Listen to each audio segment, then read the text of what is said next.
Connor, you got your iPad? Connor, right here, iPad. That dude took my iPad.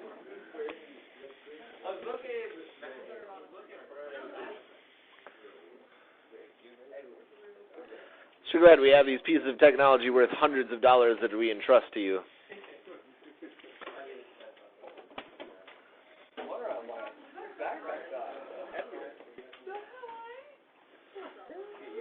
Okay, now listen. We have things to cover. We will do it no matter how long it takes us. If we have to come back during lunch and do it, we can. So, let's get through it fast as we can. If you remember, we defined heat as the transfer of energy from one object to another. And remember, under that definition, it's not correct to say that something has a lot of heat. It's not correct to say that heat rises, because those are not actual definitions of heat. Okay, hot air rises. Heat can be transferred from one thing that has a high temperature to another. If you want to say that something had a lot of that was at a high temperature had a lot of something, you would say it has a lot of thermal energy. So thermal energy should be used in place of heat in some cases. But heat is always a transfer. Remember, transfer always happens from high temperature to low temperature. Gentlemen, come on.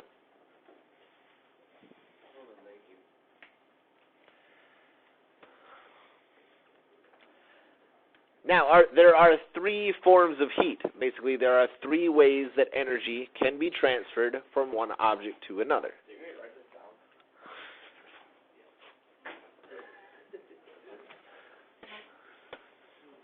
Everybody except you, Logan. You should not write this down. Okay, the first way that heat can be transferred is through conduction.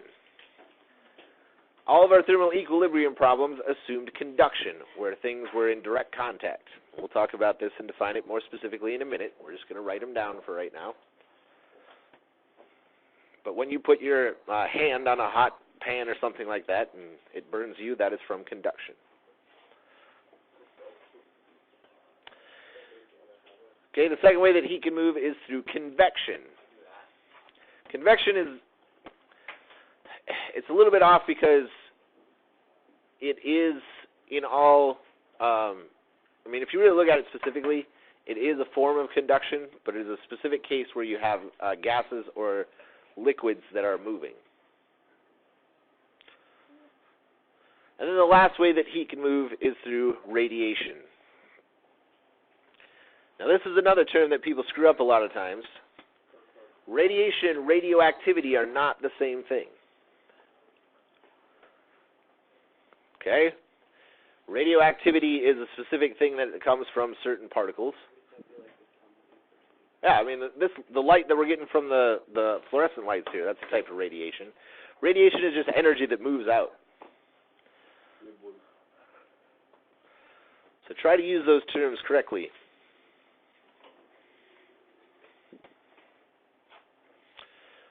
Let's talk about conduction first. Conduction is a transfer of heat by direct contact.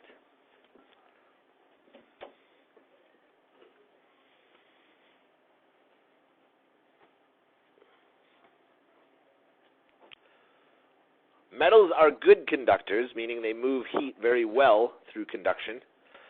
And you know, if you take a metal rod or a piece of metal and you stick it in a flame like a torch or a Bunsen burner, that eventually you're going to feel that heat.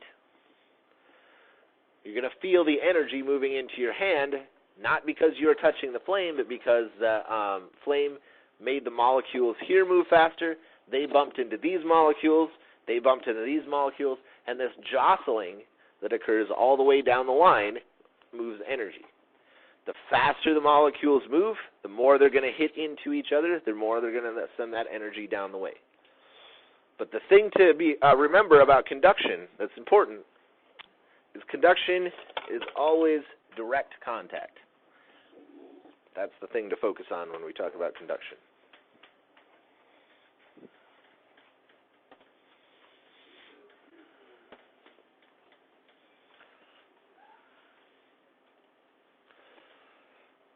Okay, the second way that heat can move is through convection. In convection, energy is transferred by a moving fluid. A fluid is either a liquid or a gas, and it happens because hot fluids rise and cool fluids fall. They sink.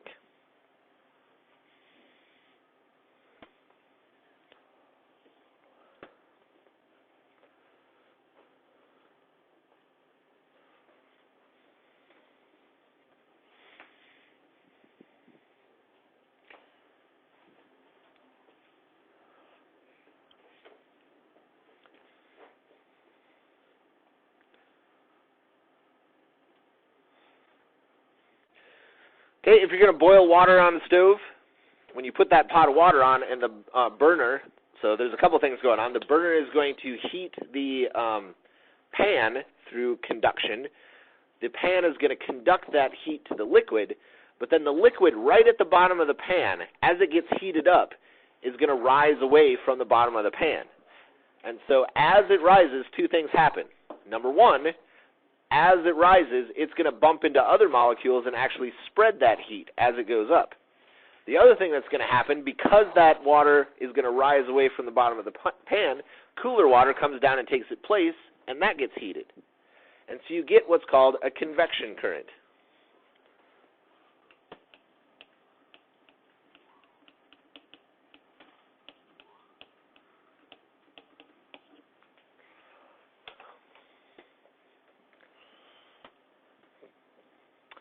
Okay, and in a convection current, you have rising hot fluid, you have falling cold fluid, and you get this turning over of the stuff, and it actually heats the liquid much more quickly. If you tried to heat a pan of water from above, I know that sounds kind of stupid because you'd have to have like a torch or something, but it would actually be harder. It would take longer to warm it up because all of that energy would have to move towards the bottom because based on just conduction and not convection, because all the hot water would stay at the top. If you've ever been at the lake on a hot summer day, why? Right. So there, because the water is heated at the top, we feel the first few little bit of it is warm, but you get down and it's cold. So because the water is heated at the top instead, you don't get a convection current. If the water of the lake was heated at the bottom, it would all be basically the same temperature because of that rising and falling of the warmer and the cooler water. And you wouldn't have what we call the thermocline. So like the water like rotated temperatures and right. So what? Hot springs are warmer on the bottom. Hot spring, yeah. But that's not a lot warmer. That's just because the top is cooling off a little bit, okay? But the difference in temperature is not going to be as much as like a lake. So, yes, as that rises up and it interacts with the air, it will cool off a little bit. So there will be a little bit of a difference. So I guess I shouldn't have said that it would be exactly the same. But it wouldn't be as much of a difference as you feel in the lake in the summertime. That is a good point. Forget what I was thinking about before that. I don't know. Anybody? Yeah, what was your question? Yeah, in the season. So in when it now when it's cold out, or I mean it hasn't been that cold, but when it's cold out, then the cold water that gets that loses its heat at the top will fall down to the bottom, and you get a much more uniform thing until ice starts to form. And then it's a little weird because ice is actually less dense than the water, and it'll float to the top. So if the water at the top gets cold enough, even though the water would fall, the ice itself, when it freezes, will stay at the top, and then you get another thermocline. So water is a little bit weird in that case. It's one of the only materials that actually expands as it freezes. Most things contract. Connor.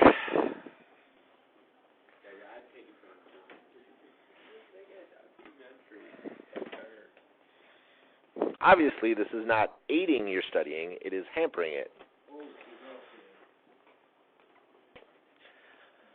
Okay. Does anybody have a convection oven at home, or at least have heard of a convection oven?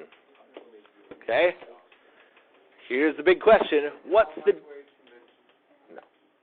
Microwaves use radiation. What is the difference between a convection oven and a regular oven? What do you think? Convection, it moves it all the way throughout the whole entire oven. How? Because there's heat on like all sides. It's like the different, something different. Okay. Anyways, and then regular ovens just heat it from the bottom. It's how the little heat starts sticking out. Meh. I got it. What does that mean, like the? What's that? I don't know. Okay. It heats the food from inside to the outside. I don't know. Yeah, you don't know. Yeah, you don't know. Convection ovens typically have fans in them. Okay? Listen.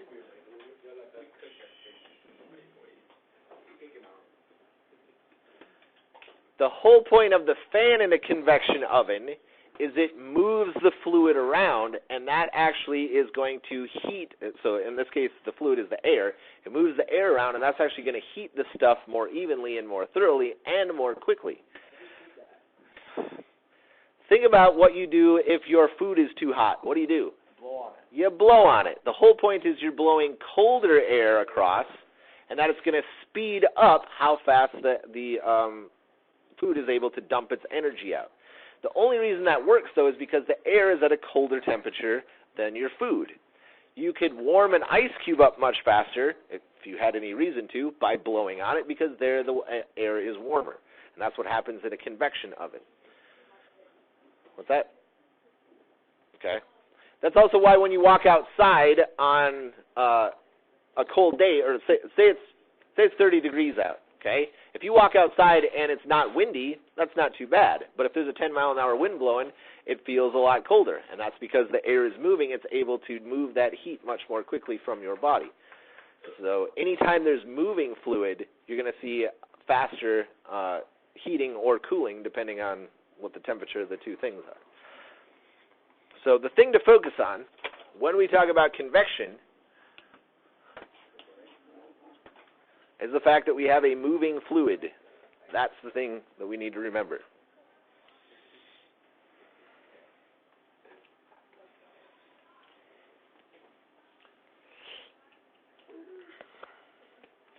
Okay. Typically, our heating systems work by convection. That's why you tend to see the all the registers, even if you have a central heat, are at the floor, because as it heats, it's going to move that air. The hot air will rise and help heat everything up. In the summertime, when we have cold air that's blown through there, the cold air tends to sit down towards the bottom. If you ever notice, especially if you've got like vaulted ceilings, in the summertime when the air conditioning is running, if you climb up on a ladder, it'll feel much warmer up towards the top because all the cold air that's coming out of the air conditioning tends to stay down towards the bottom.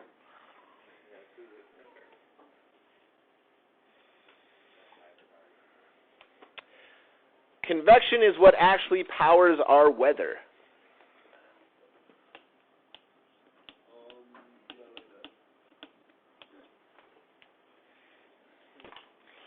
The sun heats the ground heats the air, hot air rises. If you have places where there's no clouds, that's going to happen a lot faster than places where there are clouds because the clouds block the sun. The differences between those cause different pressure zones, and air going from high pressure to low pressure creates wind. So that's how meteorologists are able to predict, it's going to be windy, here, or it's not going to be windy there, because they look at there's differential heating here because there's lots of clouds than there is over here. We can see that there's high pressure and low pressure areas forming. We know air is going to move in this direction. Is that why pavement's always hotter? That's because the pavement's hotter because it absorbs more of the sunlight than other things around it. So that more has to do with radiation, which we'll talk about in a little bit. Okay, and then as air cools, depending on how much moisture it has in it, it can form, as it falls and cools, it can form clouds, and if there's enough moisture, those clouds can form rain and storms and all that fun stuff. But all of our weather is based on the convection of the air from the atmosphere, just based on heating from the sun. So there you go. These got out of order. The last thing that we're going to talk about is radiation. So to talk about radiation, we have to talk about the electromagnetic spectrum. And the electromagnetic spectrum is really just a fancy word for the different types of light. Now, when most people think of light, they think of the light that comes from the sun or the light that comes from the lights, and that is a specific type of light that we call visible light. But there's all sorts of different kinds of light. Radio waves are light. Microwaves are light. Not the ovens, but the actual waves that are given off. Infrared, ultraviolet, X-rays, gamma rays, those are all different types of light. Okay, radiation is a transfer of heat by a type of light. It can be any one of these. We know when we walk outside, like Connor's got a black shirt on, he walks outside in the sunlight, the visible light that is hitting him is going to be absorbed, and it's going to transfer heat. That's just a minute, Grady. Instead of worrying about me standing in front of the thing that you're trying to copy down, you should worry about what I am saying. Okay. Infrared light is the light that you feel, for lack of a better term, from a campfire. The heat that is transferred to you from a campfire is mostly through infrared. We know microwaves can carry energy because a microwave oven will heat up your food, although that's a very specific process. We'll talk about that a little bit more. Ultraviolet, X-rays, gamma rays, radio waves, all of those can move energy. They are forms of heat.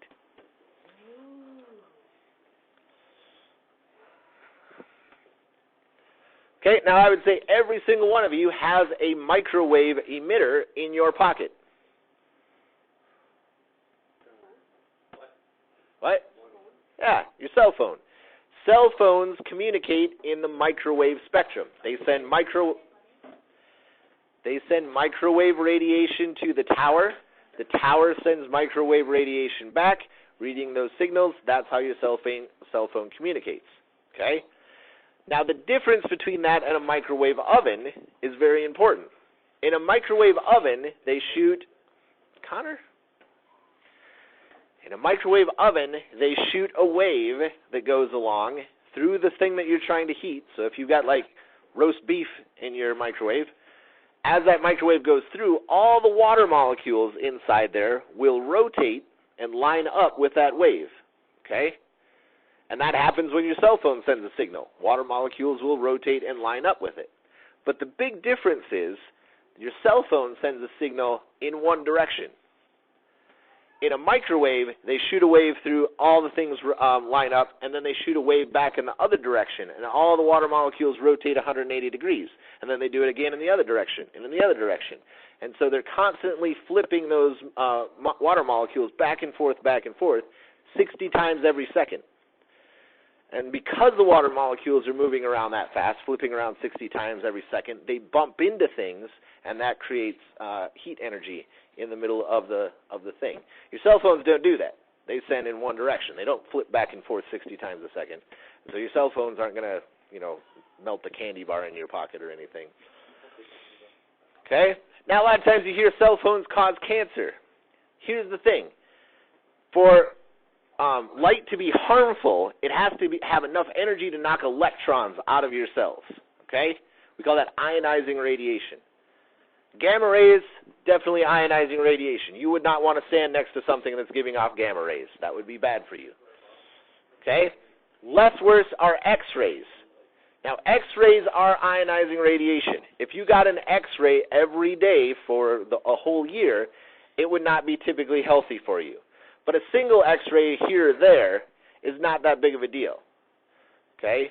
There's very little risk. In fact, flying in an airplane gives you more radiation exposure than an X-ray does because of you're above the atmosphere and you're getting more cosmic rays.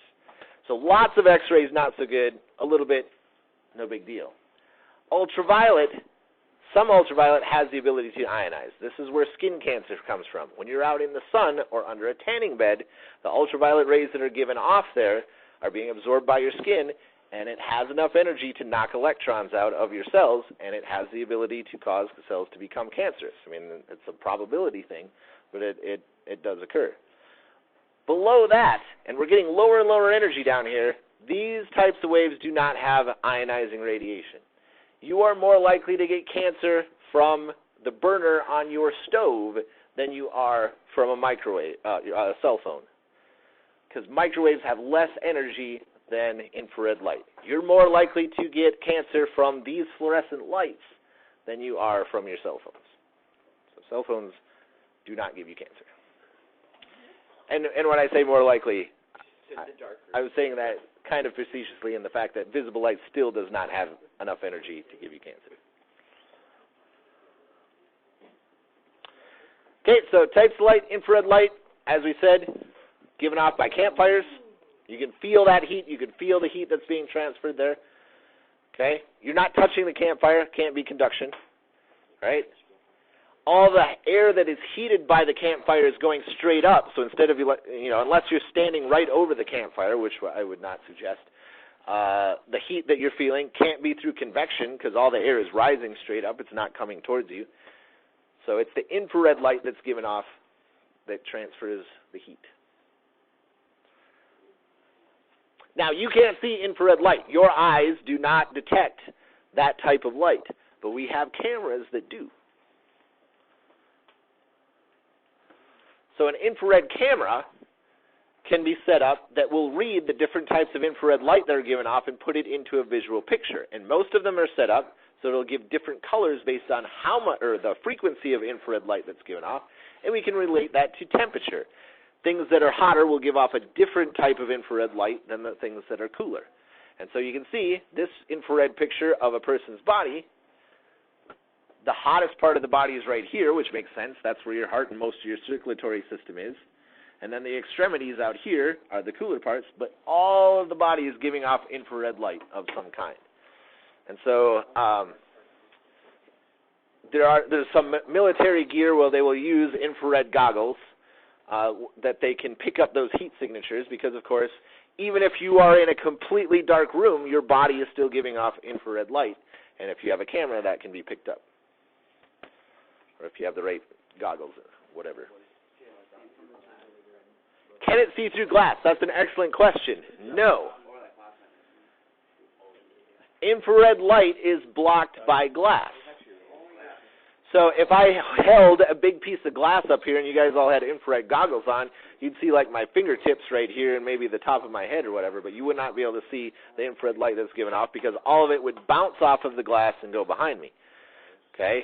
Now what's cool is if you had another piece of glass back there, what you might see is the infrared reflection of the light given off hitting that and then coming out, and you might be able to see that, but you wouldn't be able to see this part, even though visible light goes through it.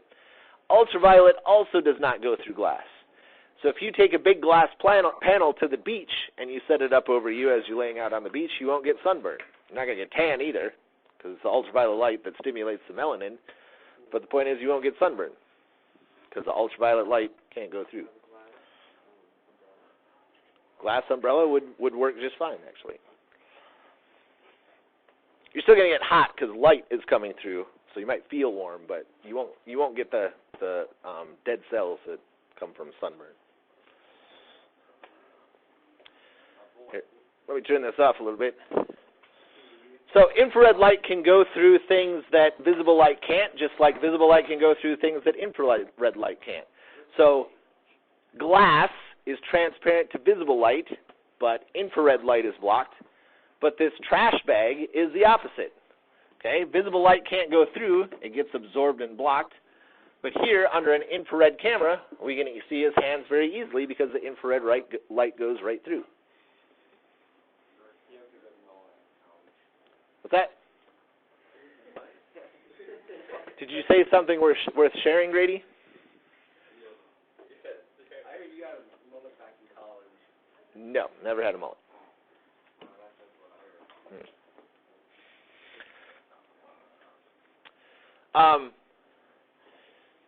Infrared cameras are also helpful sometimes, like if you call up your electric company, a lot of times, sometimes for free, sometimes for a small charge, but they'll come out and they will actually set up an infrared camera. And what they typically will do is, if it's in the wintertime, they will turn on the heat in the house, and then they will go around with the infrared camera and look for cold spots, and they'll tell you, this is where you're losing heat from, this is where you're losing heat from, because they can see those differences.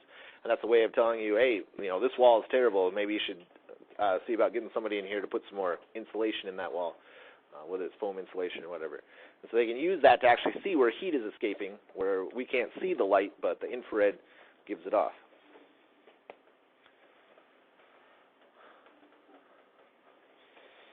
Okay, ultraviolet light is able to transfer enough energy to kill skin cells. That's what gives you a sunburn. It's not from the visible light, it's from the ultraviolet. And it's ultraviolet, not ultraviolent.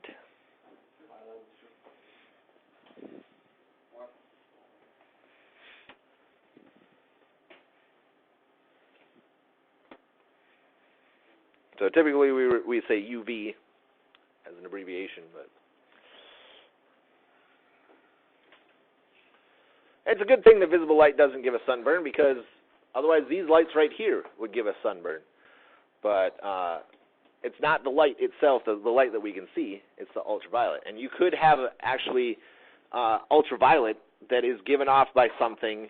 I mean, there's not too many things that are ultraviolet emitters, but you could set up a thing where in a dark room you would end up with a sunburn, even though you couldn't see anything, because it's giving off ultraviolet and your eyes can't pick it up.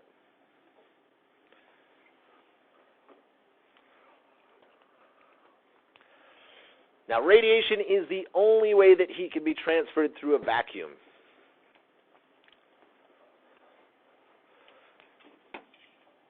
And again, we're not talking about a vacuum cleaner. A vacuum meaning the absence of air. Fix that thing. Where do we typically find a vacuum? In your house, office. Not a vacuum cleaner. The absence of air. Space. Well, yeah, black hole is a much more intense thing, yes. But, yeah, in space. In space, space is a vacuum. Between the sun and the earth, there's nothing. Okay? There's no air, so there's no way that convection can be bringing energy to us. There's no, there's no contact there. We're 92 million miles away from the sun. And so the only way that the earth gets energy from the sun is through radiation. And that radiation comes in all different forms. Visible light is the obvious one, because we see that when the sun is out. But there's infrared, there's UV, there's microwaves, all those different things that are coming from the sun.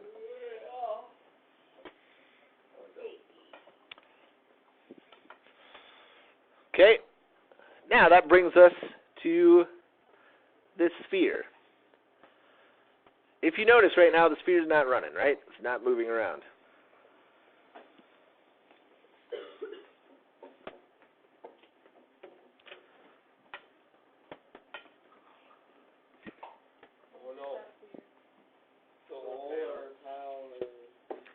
We turn on the lights, it starts to spin.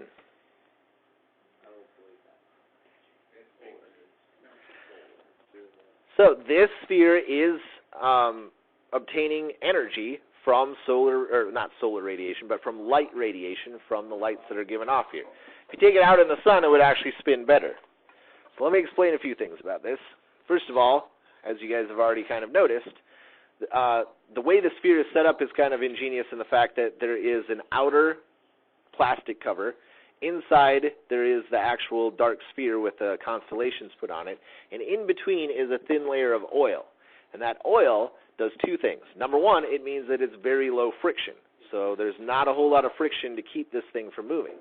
The other thing that it does is because of the optical qualities of the oil, it makes it a bit of an illusion that it looks like there isn't the plastic. The plastic disappears a little bit. I mean, depending on the angle that you're at, you might see a little bit of a glare or whatever. But it looks, a little weird when I do this because you don't see the plastic so much. Okay? Oops. All this here is a stand. Now, through here, right, where the constellations are, light is able to go through. The light that goes in there does hit little solar panels. So there are solar panels in there. Yeah, if it was a strong enough flashlight. I don't know how strong the light source would have to be to make it spin. Obviously, this light is enough. Like it said in there, out in the sun, in the directions, out in the sun, it would work a lot better because it's just getting more energy. Would it spin faster? I think it would spin faster, yes. Now, inside that sphere, inside there's those solar panels. The solar panels create electricity, a little bit of electricity, but that isn't what causes it to spin, because what would it push off of? The thing that it pushes off is the Earth's magnetic field. The electricity that is created by the solar panels there creates a magnetic field, and just like a compass will rotate to line up with the Earth's magnetic field, the magnetic field in here is going to rotate. But the way it's set up, because of the light that's coming in, it's actually changing the magnetic field all the time, and that causes it to keep rotating instead of rotating to line up once like a compass. It's basically magic. But the point is, this is powered by radiation. Okay, visible light is what giving the energy, causing it to spin. What's on it? Just, it's got the constellations marked out just kind of for fun. But it's the actual spinning of the thing that I think is the coolest. It's greasy?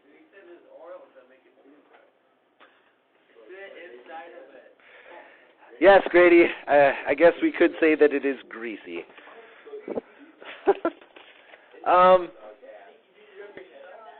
Since we got a minute, let's do the experiment. We'll shut the board off here to make sure we don't have any extra light. Right, it's still moving. Now here's the thing. If I rotate this, there is a little bit of friction with the oil, so I can get it to stop. It's pretty much stopped there. So let's shine a flashlight on it. This isn't a terribly bright flashlight, but we'll see if we can get it to spin. On my phone flashlight? You really think your phone flashlight is going to be enough? Oh, yeah. Yeah? Oh, yeah, that's one. Let's go, mate. Yeah, it's going a little bit. Everybody's going up there with their phone. Yeah, by all means. See? Oh, yeah. Yeah. Oh, yeah. All right. Android. No, a satellite. Oh, she's going to be cruising here for a second. It just spins. We gotta get it going so fast that it flies in the air. I don't think it'll do that. I think it will. We gotta get it wet for one. Yeah, you can see the inside of it. It's moving.